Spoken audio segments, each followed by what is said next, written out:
오늘 우리가 고린도전서 3장 이제 10절 이하로 왔습니다.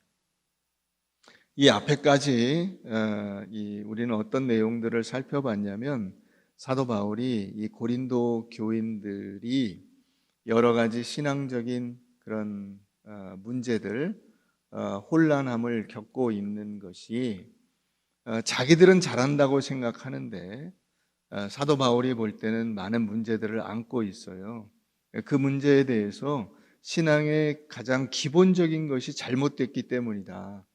그 신앙의 기본은 뭐냐? 십자가예요. 십자가, 예수 그리스도께서 십자가에 달려 죽으신 이 원리를 제대로 깨닫지 못했기 때문에 고린도 교인들의 그와 같은 신앙의 난맥상이 나타난 것이다 하는 것을 사도 바울이 지적하면서 다시 신앙의 그 본래의 모습으로 갈 것을 요청을 하고 있습니다.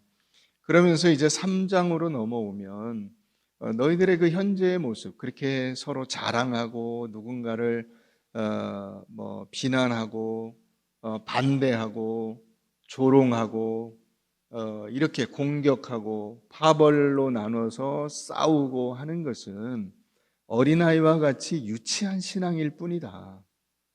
그런데 이런 얘기를 해도 제대로 못 알아들으니 마치 젖이나 먹는 어린아이처럼 유치하기 짝이 없다. 이제는 그런 단계를 좀 넘어서서 어른들처럼 단단한 식물을 먹고도 그것을 소화시켜서 키가 쑥쑥 자라고 영적으로 성장할 수 있는 그런 사람이 되었으면 좋겠다 하는 내용을 다뤘습니다.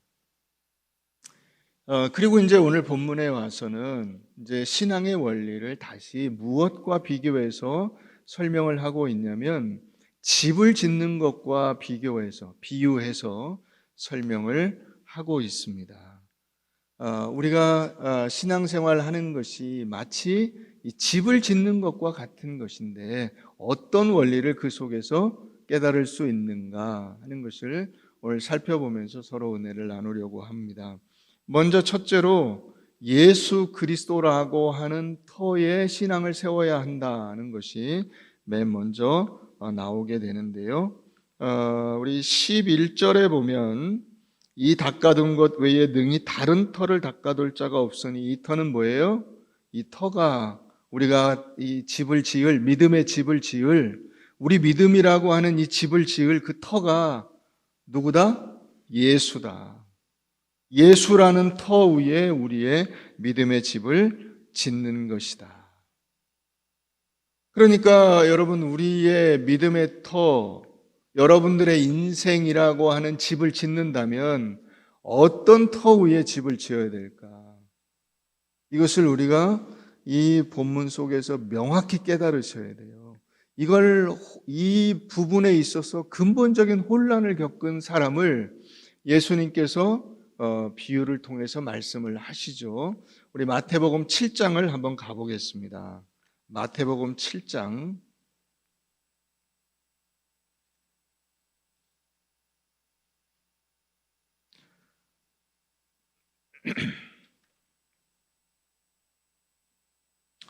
마태복음 7장. 자, 우리 22절부터 한번 보십시다. 마태복음 7장 22절. 그날에 많은 사람이 나더러 이르되 주여 주여 우리가 주의 이름으로 선지자 노릇하며 주의 이름으로 귀신을 쫓아내며 주의 이름으로 많은 권능을 행하지 아니하였나이까 하리니 그때에 내가 그들에게 밝히 말하되 내가 너희를 도무지 알지 못하니 불법을 행하는 자들아 내게서 떠나가라 하리라. 그러므로 누구든지 나의 이 말을 듣고 들은 대로 행하는 자는 그 집을 반석 위에 지은 지혜로운 사람 같으리니 비가 내리고 창수가 나고 바람이 불어 그 집에 부딪히되 무너지지 아니하나니 이는 주추를 반석 위에 놓은 까닭이요 나의 이 말을 듣고 들은 대로 행하지 아니하는 자는 그 집을 모래 위에 지은 어리석은 사람 같으리니 비가 내리고 창수가 나고 바람이 불어 그 집에 부딪힘에 무너져 그 무너짐이 심하니라. 자, 여기 보면 무엇을 비교하고 있죠? 터를 비교하고 있어요. 터를 비교하고 있어요. 집을 비교하는 게 아니에요. 집을 지었냐 안 지었냐의 문제가 아니고 누구나 다 집을 지어요. 누구나 다. 그런데 터가 어디냐가 중요하다고요. 이 터를 제대로 정확히 지어야 될 곳에 짓지 않으면 집이 무너져 버린다고요. 겉으로 보기에는 아무 문제가 없는 것 같죠. 그러니까 여러분들의 인생도 마찬가지예요. 다 잘 사는 것 같아요. 아무 문제 없이 잘 사는 것 같아요. 그런데 그것이 영적으로 보면 어느 순간 문제가 생긴다고요. 그 이유가 뭐냐? 터가 잘못됐기 때문이에요. 자, 그것이 이제 22절부터 나오는 내용이죠. 많은 사람이 와요. 많은 사람. 그러니까 잘못된 터를 고른 사람이 굉장히 많아요. 그 사람들이 와서 예수님께 뭐라고 하냐면 주여 주여 우리가 주의 이름으로 선지자 노릇하며 주의 이름으로 귀신을 쫓아내며 주의 이름으로 권능을 행하지 아니하였나이까 한다고요. 선지자 노릇했다는 건 뭐예요? 이를테면 목사예요. 목회를 잘했어요. 귀신을 쫓아내고 권능을 행했어요. 그런데 왜 꾸중을 듣죠? 지 맘대로 했기 때문이에요. 자기가 생각할 때 올바른 목회라고 생각하는 것이 거기에 허점이 있다고요. 제 맘대로 하는 게 아니라고. 예수라고 하는 이 반석 위에 세운 목회가 아니면 목회는 소용이 없어요. 다 무너져 버려요. 인생도 마찬가지예요. 여러분들이 예수라고 하는 이 반석 위에 세운 인생이 아니면 다 무너져 버려요. 홍수가 나서 확 물이 부딪힐 때 그냥 다 떠내려가 버린다고.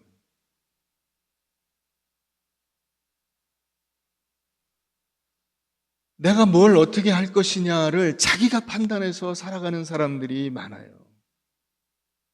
내 생각대로, 내 판단대로. 그러면 하나님이 원리 원칙을 안 주셨겠죠. 이렇게 살아라. 이게 올바른 인생이다. 이 얘기를 안 하셨겠죠.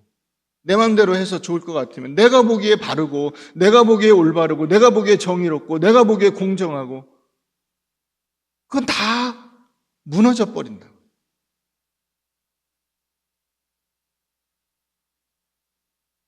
그래서 여러분 솔로몬이 고백을 한 거예요. 헛되고 헛되면 솔로몬이 제 마음대로 살았잖아요. 아버지 다윗의 신앙을 이어받아서 너는 남자답게 하나님 앞에 신실하고 강건한 인생을 살아라 하는 그런 유언을 받았지만은 제 마음대로 살았어요. 그러니까 남은 인생이 뭐예요? 헛된 인생이에요. 그래서 그 다음에 솔로몬 죽고 나자마자 바로 나라가 두 개로 쪼개져 버리는 거예요.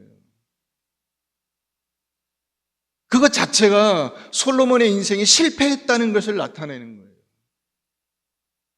겉으로 보기에 화려하죠. 여태까지 그런 왕이 없었어요, 이스라엘에. 솔로몬 같이 이렇게 부유하고 지혜롭고 사치스럽고 모든 것을 풍성히 누린 왕이 없었어요. 그러나 그가 죽고 나자 그 나라가 두 개로 쪼개지고 한 나라는 완전히 우상을 숭배하는 나라로 가버리고 다른 한 나라도 하나님 말씀이 약해져서 결국은 다 패망하게 되죠. 그 나라가 약화되는 결정적인 계기가 솔로몬이 제 마음대로 살았기 때문에 그렇게 된 거예요.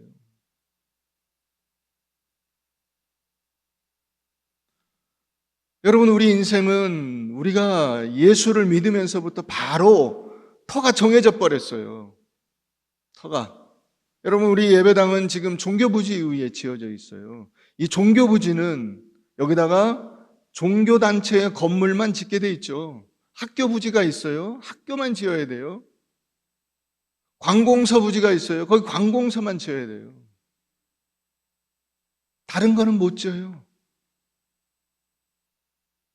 여러분들의 인생은 예수 그리스도라고 하는 터 위에 지어야 된다고요. 여러분들이 예수를 영접하면서 곧바로 거기에 무엇이 지어져야 되는가 하는 것이 정해져 버린 거예요. 여기에 딴 걸 지으면 안 되는 거예요. 다른 걸 지으면 여러분들의 인생은 실패하는 거예요. 그래서 내 마음대로 다른 건물을 그냥 여기다가 내가 멋진 돈으로 지은 멋있는 건물을 지으리라, 그거 꽝이에요. 왜요? 다 날아가 버리잖아요. 물난리가 나니까 싹 쓸려가 버리잖아요. 어느 순간에 없어져 버리고 결국 설사 그렇지 않더라도 어떻게 돼요? 죽음이라는 것이 오면 다 없어져 버리는 거예요. 죽음이 그걸 상징하는 겁니다. 인간의 노력의 무상함, 인간의 열심과 인간의 생각과 인간의 가치와 이런 것들이 아무 의미가 없는 것이다. 그것을 나타내는 상징적인 그 모습이 죽음이에요. 우리가 그 죽음을 넘어서서 영원한 생명을 바라본다는 것은 그와 같이 헛된 인생을 살지 않으리라고 하는 결단인데, 여러분들이 그 결단대로 살지 못하면 실패하는 거예요. 그래서 사도 바울이 10절에 보면, 다시 본문으로 와서 3장 10절에 내게 주신 하나님의 은혜를 따라 내가 지혜로운 건축자와 같이 터를 닦아두매, 이 사도 바울이 터를 닦아뒀다. 이 고린도 교회에 터를 닦아뒀어요. 그 터가 예수예요. 거기에 사도 바울의 후임자가 와도 그거는 변함이 없어요. 이 예수라고 하는 터는 변함이 없어요.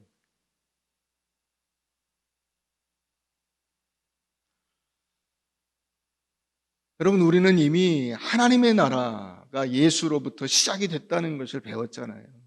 그러니까 하나님 나라의 건물을 세워야죠.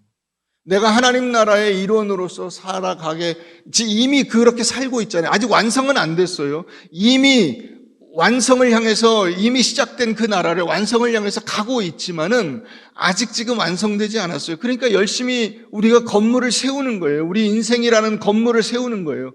거기에 하나님께서 기뻐하시는 건물을 세워야 되는데 그 터가 뭐다? 예수다. 자, 두 번째는 이 건물에 자재도 지정이 되어 있어요. 자재도. 이제 터가 정해지면서 거기에 어떤 건물이 지어져야 되느냐 하는 것이 정해졌잖아요. 자재가 뭐냐 하는 것도 정해져 있어요. 여러분들 중에 이제 건물을 지어보신 분들은 다 아시죠? 설계도가 나오면, 설계도 그냥 이게 여기 방 들어가고 뭐 화장실 들어가고 이런 거는 그건 설계도가 아니에요. 제대로 된 설계도는 그 건물의 평면도, 그 다음에 건물에 들어가는 모든 자재와 공법까지 다 나와 있어요. 그래서 설계비가 비싼 거예요. 제대로 설계를 하면.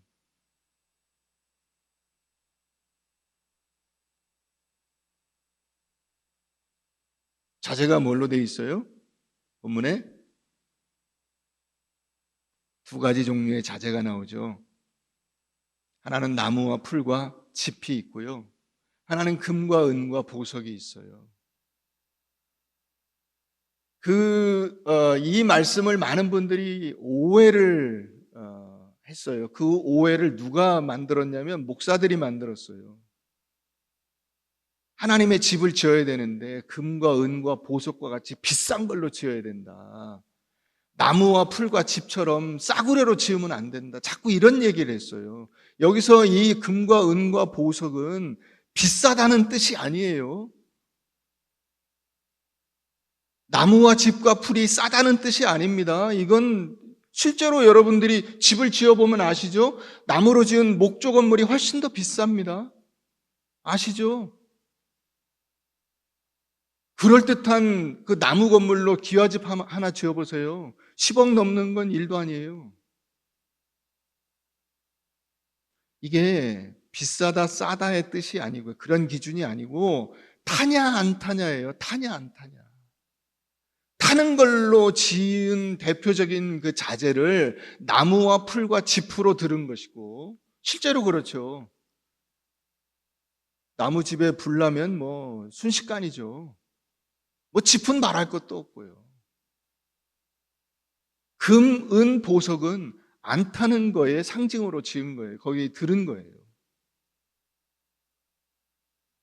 여러분, 건물을 지을 때 그 설계를 하면 설계도에 건물의 그 기본적인 평면도와 이 건물을 어떻게 세울 것이냐 하는 구조와 그 구조로 그 이루어진 이 건물의 이 벽면체, 그 다음에 그 내장재, 인테리어 이런 것을 어떻게 할 거냐 하는 그 자재들이 다 나와요.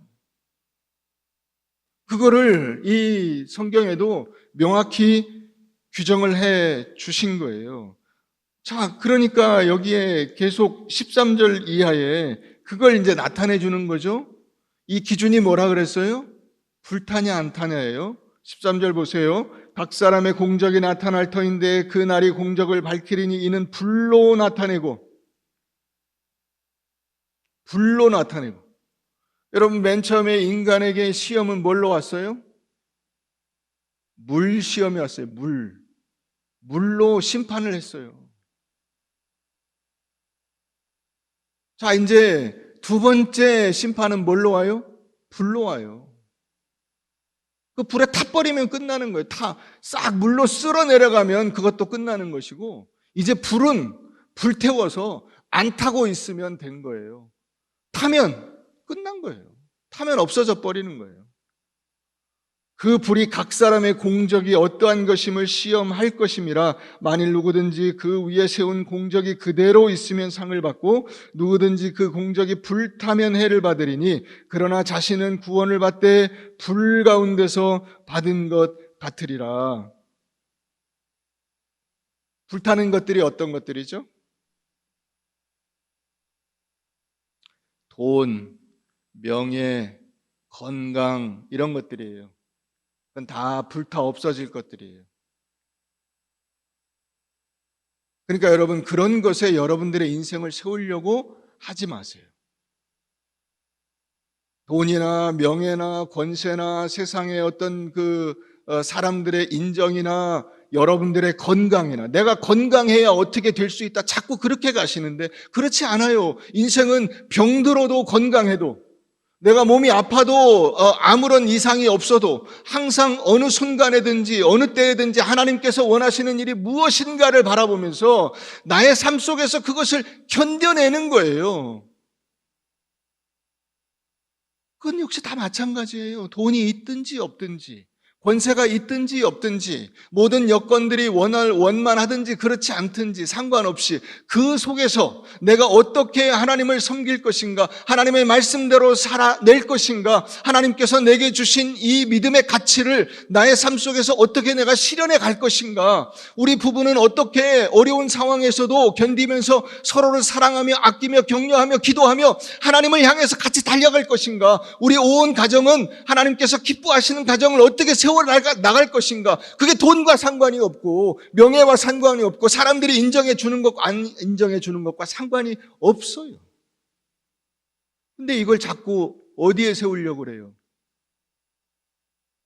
돈 위에 세우려고 해요. 권력 위에 세우려고 합니다. 그러니까 잘 안 되시죠? 잘 안 되죠. 모든 것이 잘 안 되죠. 항상 힘들죠. 왜요? 내가 좀 돈 좀 벌었나? 그러면 나보다 돈 더 많은 사람이 있어요. 사람들은 더 잘 사는 것 같아요. 사람들은 더 높은 자리에 올라가 있는 것 같고 남들이 더 인정해 주는 것 같고, 그러니까 늘 불만족이죠.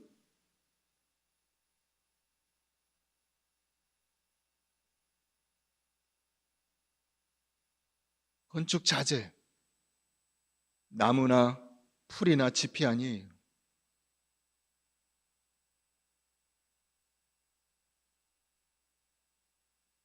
세 번째로 건축의 공법도 정해져 있어요. 공법.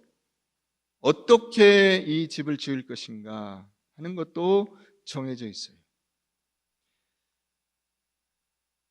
자, 그러니까 13절 우리가 봤지만 각 사람의 공적이 나타날 터인데 그 날이 공적을 밝히리니 그랬죠. 여러분들이 어떻게 집을 지었나가 이제 드러나게 된다는 거예요. 그럼 어떤 집을 지어야 우리가 마땅한가 하는 것을 한번 살펴보십시다.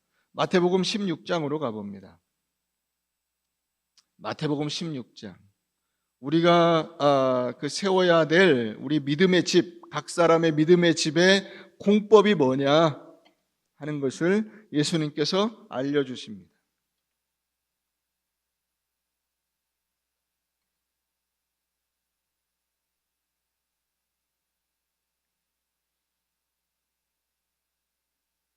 네, 22절부터 보겠습니다.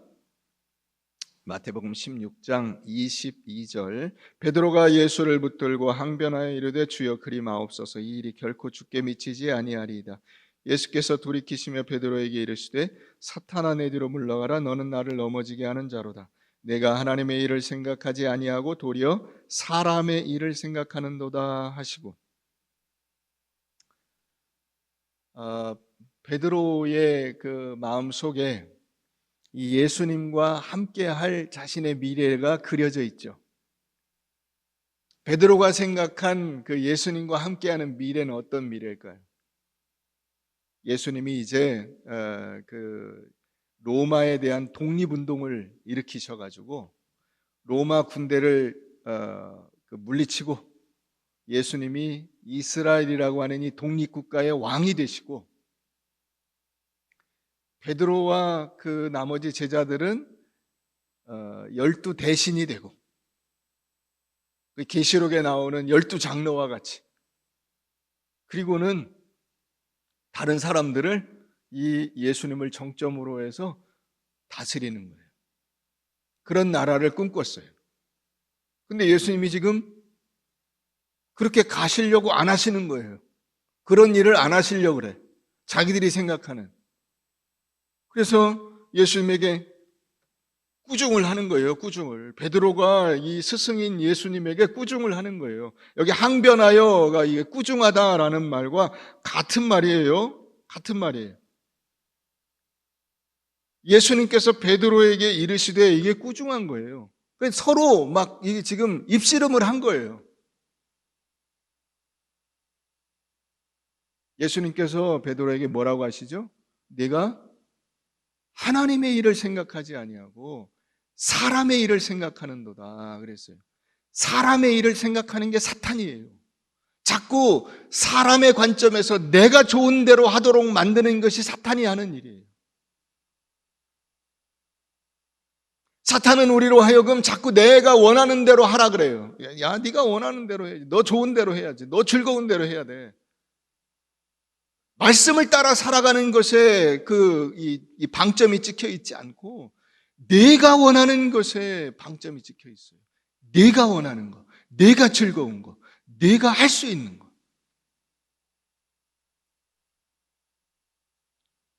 그래서 예수님께서 정확히 그 하나님께서 기뻐하신 일이 무엇인가를 알려주시는 거예요. 그게 24절입니다. 다 같이 읽어보겠습니다. 시작. 이에 예수께서 제자들에게 이르시되 누구든지 나를 따라오려거든 자기를 부인하고 자기 십자가를 지고 나를 따를 것이니라. 이게 우리 믿음의 집을 세우는 그 공법이에요. 건축 공법이 뭐냐?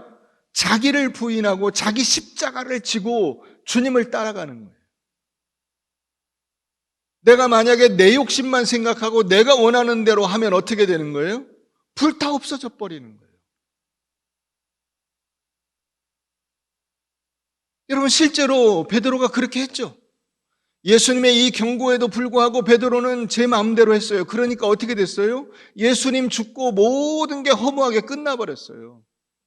베드로의 입장에서 보면 다 끝났어요. 그러니까 다시 예수님이 그 자기를 불렀던 그 갈릴리 호수로 가서 고기 잡고 있는 거예요. 이제 다 인생 끝났어요. 할 게 없어요, 자기는.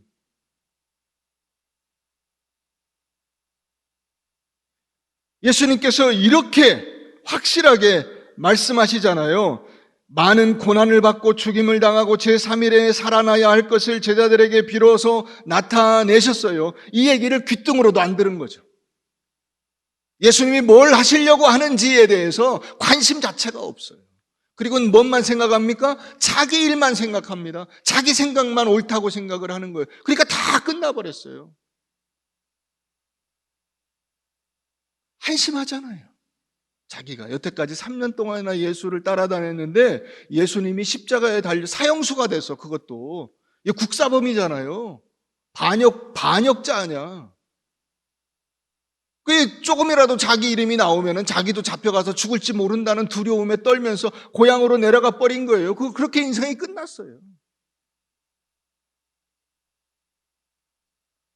여러분, 이게 나무나 풀이나 짚으로 지은 인생이에요. 우리 인생을 잘못 세우면 내 인생, 내 생각과 내 가치관과 세상의 풍조를 따라 내 인생을 세우면 이렇게 되는 거예요.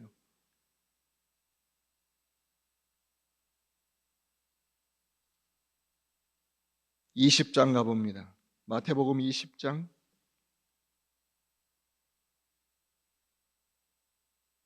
우리가 그것을 조금 더 자세히 볼 수가 있어요. 여기서 20장 20절입니다. 그때에 세베대의 아들의 어머니가 그 아들들을 데리고 예수께 와서 절하며 무엇을 구하니 예수께서 이르시되 무엇을 원하느냐 이르되 나의 이 두 아들을 주의 나라에서 하나는 주의 우편에 하나는 주의 좌편에 앉게 명하소서.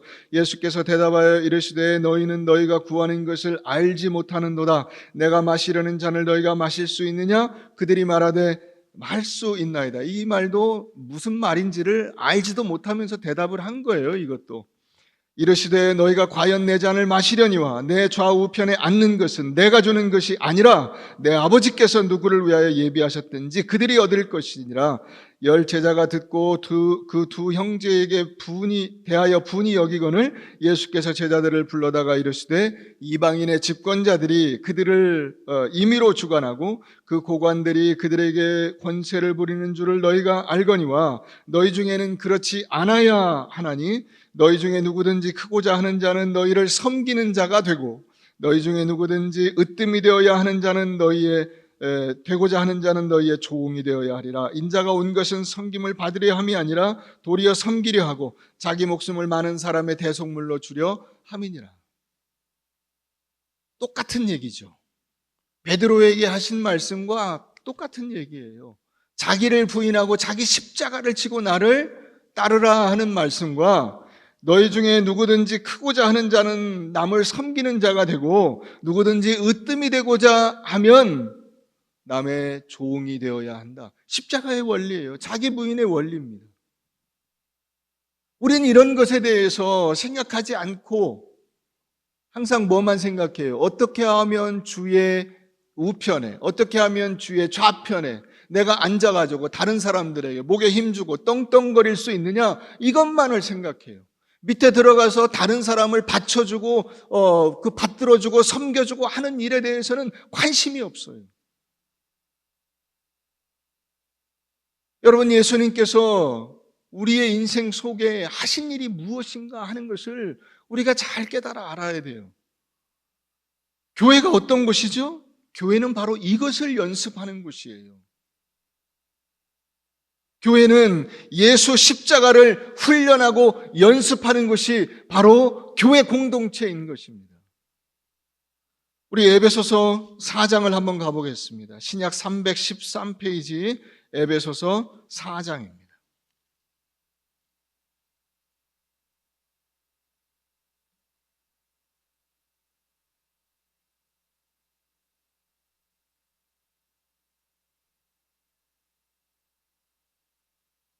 에베소서 4장. 그러므로 주 안에서 갇힌 내가 너희를 권하노니 너희가 부르심을 받은 일에 합당하게 행하여 모든 겸손과 온유로 하고 오래 참음으로 사랑 가운데 서로 용납하고 평안에 매는 줄로 성령이 하나 되게 하신 것을 힘써 지키라. 몸이 하나요 성령도 한 분이시니 이와 같이 너희가 부르심의 한 소망 안에서 부르심을 받았느니라. 주도 한 분이시요 믿음도 하나요 세례도 하나요 하나님도 한 분이시니 곧 만유의 아버지시라. 만유 위에 계시고 만유를 통일하시고 만유 가운데 계시도다. 아멘. 이 말씀에서 여러분 제일 많이 나오는 단어가 뭐죠? 제일 많이 나오는 단어 하나예요. 하나. 여러분, 이 예배당 건물이 통째로 하나죠.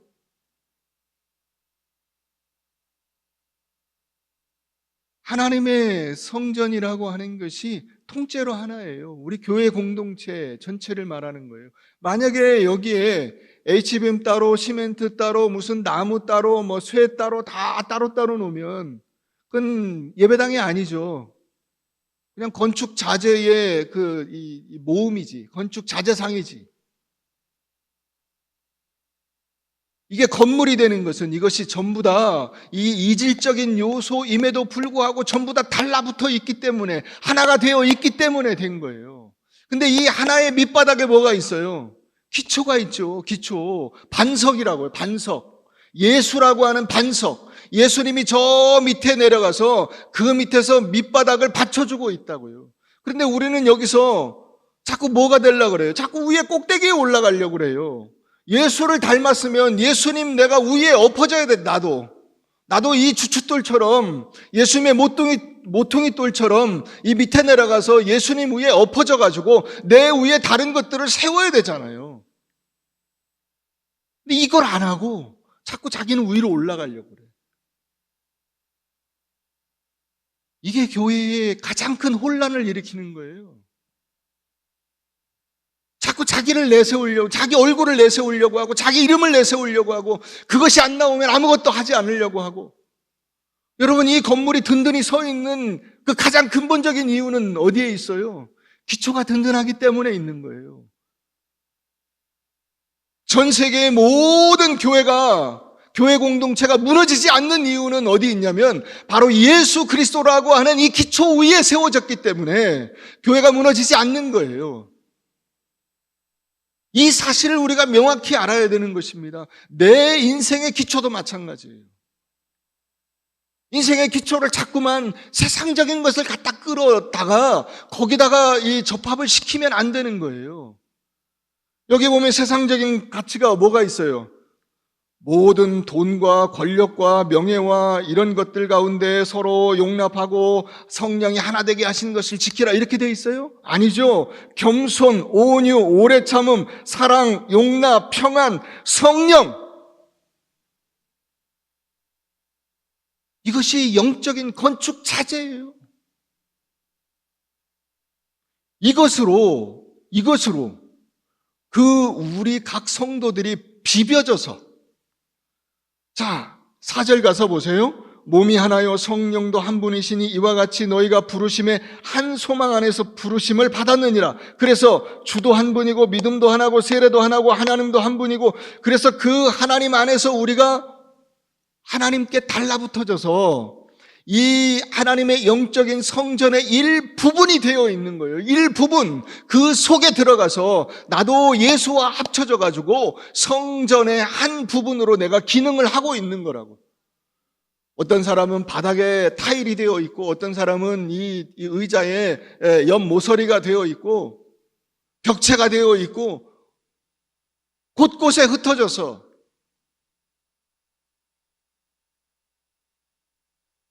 이게 하나님의 이 몸된 그 성전을 세우는 원리.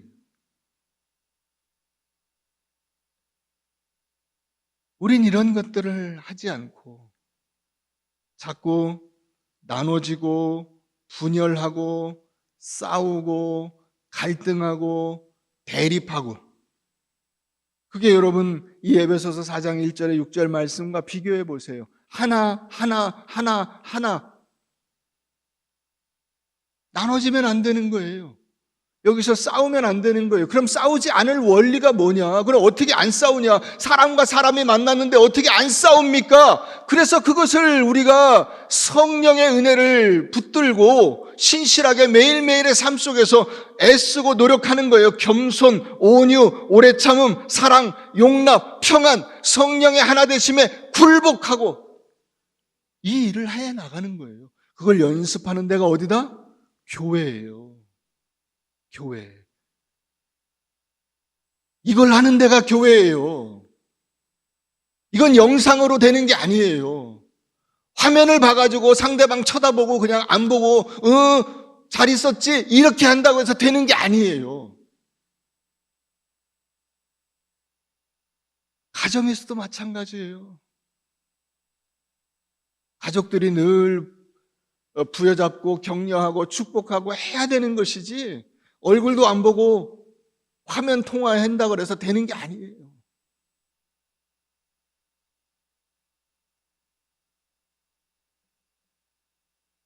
교회는 자선 사업하는데, 선교 사업하는데, 복지 사업하는 데가 아닙니다. 그것을 한다면 그것은 수단이에요.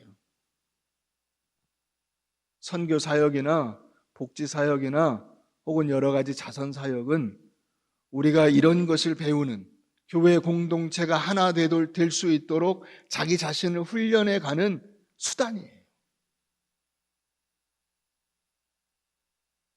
그래서 그런 그 사역을 하면서 서로 거기서 낮아짐을 배우고, 다른 사람의 의견을 존중하는 것을 배우고, 성경의 가르침대로 실천하는 것을 배우고, 그래서 그게 내 삶의 원리가 될 수 있도록 만들어가는 곳, 거기가 바로 교회예요.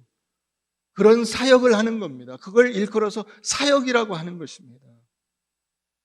그런데 만약에 이런 일을 하면서 내가 자신의 이름을 내려고 한다면 그건 잘못된 거예요. 그건 불타 없어져요. 다 휩쓸려 가버리고 남는 것이 없어요. 그런 것은. 이름을 새겨도 마찬가지예요. 이름을 새겨도. 일시적인 만족일 뿐이에요. 사랑하는 성도 여러분, 신앙인은 어떤 사람입니까? 주님을 닮고 주 안에서 매일 말씀을 먹고 커가는 일을 하는 사람입니다. 70번씩 7번이라도 용서하고, 더러운 말은 입 밖에 내지 않고, 마음에 쓴 뿌리를 뽑아내고 피 흘리기까지 믿음의 싸움을 싸우는 그 일을 하는 사람입니다. 그래서 나도 예수라고 하는 그 성전에 이어 붙여져서 예수님과 한 몸이 되고, 그래서 그 성전의 일부분으로 세워지는 영광을 누리는 것이 바로 성도들입니다. 우리가 이 사실을 잊으시면 안 돼요. 내 마음대로 짓는 건물은 결국 다 불타 없어지고 만다는 사실을 아셔야 돼요. 그 허무함에 대해서 솔로몬이라는 사람이 이미 고백한 거예요. 이미 그 허무함에 대해서. 내가 내 마음대로 세운 건물이 다 쓸데없더라.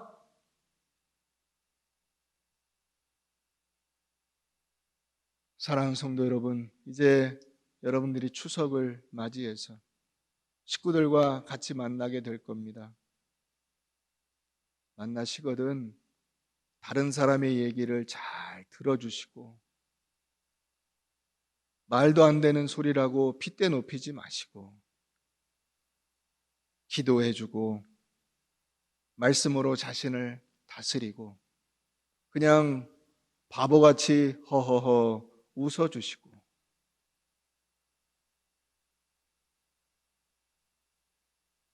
불타 없어져 버릴 것들에 대해서 애착을 갖지 마세요. 그것이 여러분들을 이롭게 하지 못합니다. 자신을 처복종시키며 예수 그리스도의 십자가를 지고 하나님을 닮은 사람으로 믿음의 집을 잘 지어 가시기를 주의 이름으로 축원합니다.